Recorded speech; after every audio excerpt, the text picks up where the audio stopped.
ты детище мое. А кто же ты такой? Ты просто ничего. За мной повторить даже никто не смог. Я сделал этот мир и не слушал никого. Ты типа мой брат, ты мне даже не бро. Строишь пирамиды и пугаешь народ. Ты выдумал тем, у кого Дауна-синдром. Он же просто идиот. Что ты там сейчас сказал? Себя как тупик показал. Я есть ужас, я есть страх. С белым цветом в моих глазах. Я пугаю всех, меня все боятся. От меня нельзя так просто отказаться. Ты жирный, похож на бомжа. И в твиттер пишешь, как тупая пизда. Что это? Все? Я сплю?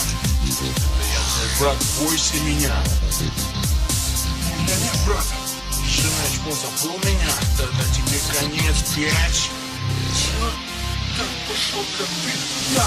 Ха-ха-ха, ты испугался меня. Как же громко кричал свинья. Послушай, я все же не миф, а тебя лил. Уже позабыл, помнит только меня и мой краш. Шоколада подтвердил. Да, он прав. Что насчет меня? Я кручу всех и давно переплюну бой успех. Это слово за богу Майнкрафта, повелителя стиля и квадратного ландшафта. Вы слышали? Или мне показалось? Или нас проглючило самую малость? Ты так же нереален, как не быть банкротом. Джеб, ты скажи, покажи-ка пример. Ты слышал глюк? Рыжий, повтори. Да будет Майнкрафт, да будет металл. Что за дерьмо ты сейчас сказал? Ладно, неважно, не в этом суть. Хочешь быть частью Майнкрафта, забудь.